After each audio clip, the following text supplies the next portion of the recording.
Saudara, polisi kembali menyisir area perkebunan di sekitar lokasi ditemukannya remaja dalam kondisi tewas terkubur di Kabupaten Padang Pariaman. Polisi dan warga kembali mendatangi tempat kejadian perkara untuk mengejar pelaku. Sejak hari Rabu malam, pencarian ini dilakukan hingga dini hari. Penyisiran ini dilakukan berdasarkan laporan warga yang melihat aktivitas mencurigakan dari sosok yang ciri-cirinya sesuai dengan terduga pelaku. Namun penyisiran dan pengejaran belum membuahkan hasil. Dan hari ini polisi kembali melanjutkan pengejaran dan penyisiran dengan menambah jumlah personel dan memperluas area pencarian.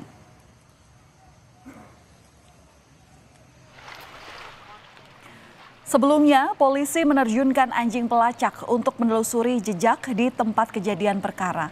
Dari penelusuran ini, bukti baru berupa baju, kaos lengan panjang ditemukan.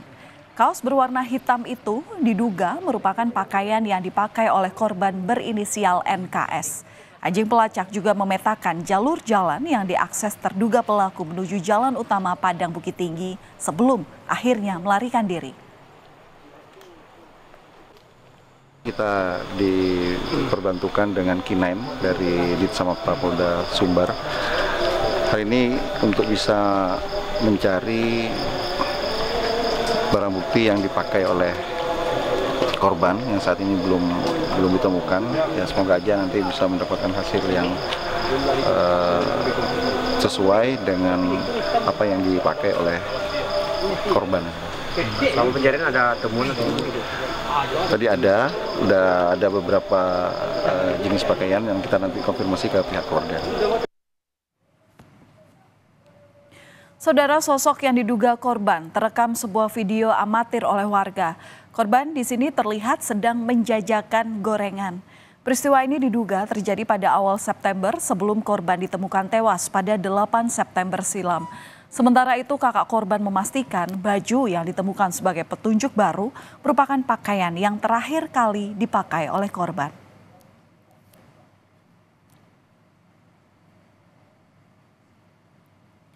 Dan untuk mengetahui perkembangan terakhir terkait kasus kematian remaja yang terkubur di Padang Pariaman, kita akan langsung tanyakan kepada jurnalis Kompas TV Rio Johannes yang ada di Kota Padang. Selamat malam Rio, jadi dari penelusuran di tempat kejadian perkara, apakah sudah bisa disimpulkan oleh polisi dengan siapa yang diduga menjadi tersangka dalam kasus ini?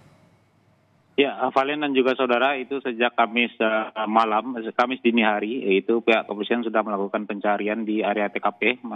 Mereka kembali melakukan penyisiran di area tersebut karena ada laporan warga yang melihat aktivitas mencurigakan di mana orang yang dilihat itu ciri-cirinya menyerupai seperti terduga pelaku, sehingga dilakukan pencarian hingga Kamis dini hari.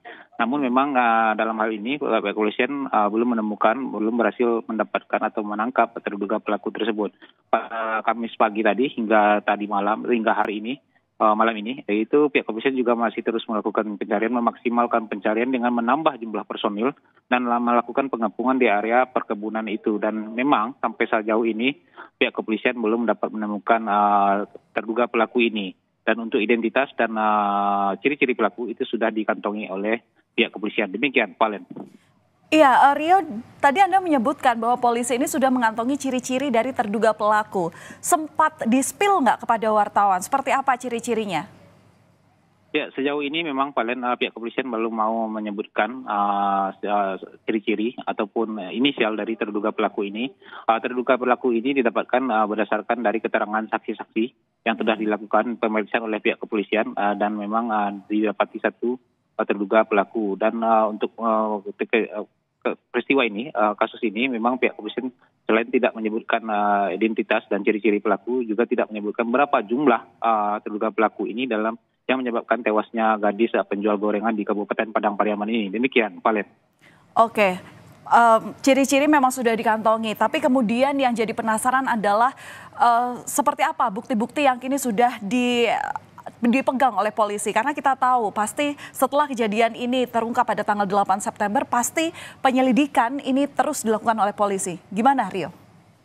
Ya, Valen, sejauh ini memang pihak kepolisian baru melakukan pemeriksaan terhadap keluarga terdekat dari korban dan juga orang-orang yang melihat korban dan berkomunikasi dengan korban di hari terakhir sebelum dia dinyatakan hilang. Dan dari hasil olah TKP juga ditemukan barang-barang bukti berupa jilbab korban, baju korban, sendal, gelang, dan juga cincin milik korban yang ditemukan di lapangan. Dan itu juga dibantu dengan unit dari K9 anjing pelacak.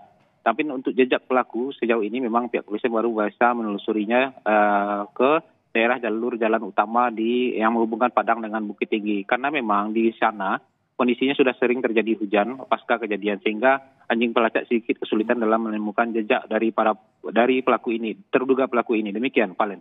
Ya, tentu yang ditunggu oleh masyarakat adalah bagaimana kemudian polisi ini bisa mengungkapkan hasil dari penyelidikan secara transparan kepada publik. Kalau kita bicara soal korban, Rio, Anda berada di lokasi dan otomatis sudah sempat ngobrol begitu ya dengan keluarga korban, seperti apa kehidupan sehari-harinya dari korban ini. Sebenarnya sosok korban ini seperti apa? Lantaran kita tahu bahwa korban ini berprestasi, tapi ya semangatnya, ngototnya untuk mencari uang ini ya akhirnya berbuah tragis. Ini seperti apa, Rio? Ya, Valen dan juga saudara, memang sosok korban ini di mata kerabat, di mata warga sekitar, dan juga di mata keluarga, dia adalah sosok anak yang rajin, patuh kepada orang tua, dan juga dia adalah pekerja keras. Dia sadar sosok anak yang sadar diri karena berasal dari keluarga yang kurang mampu, sehingga dia juga ikut membantu untuk mencari uang untuk membantu perekonomian keluarga. Dan tidaknya uang yang dia cari bisa untuk memenuhi kebutuhan belanja dia sehari-hari. Korban ini juga berprestasi di sekolahnya sejak SD. Dia selalu mendapatkan ranking di kelas sehingga dia sering mendapatkan beasiswa. Dan pada tahun ini pun dia mendapatkan beasiswa KIP di salah satu universitas swasta di Kota Pariaman. Dan dia sejauh ini dari informasi yang disampaikan pihak keluarga, dia tengah gencar giatnya bekerja. Tidak hanya menjual gorengan, bahkan dia juga mau menjadi kuli panggul untuk mendapatkan uang, karena dia membutuhkan laptop. Dia ingin membeli laptop untuk menunjang proses perkuliahannya nanti. Namun sayang memang saat ini cita-citanya kandas karena dia nyawanya dihabisi oleh orang yang tidak bertanggung jawab. Dan untuk prestasi tidak hanya di bidang pendidikan, dia juga berprestasi di bidang olahraga karena dia salah satu atlet pencak silat, dan bahkan dia pernah meraih juara 2 di ajang silat yang di tingkat provinsi. Demikian, Valen. Baik, terima kasih atas laporan Anda, Rio Johannes, langsung dari Padang. Kita doakan bersama agar polisi segera menemukan titik terang daripada kasus ini sehingga bisa membuat keluarga lega dan yang penting bertanggung jawab untuk kemudian mengungkapkan hasil penyelidikan dari kasus ini kepada publik. Terima kasih atas laporan Anda.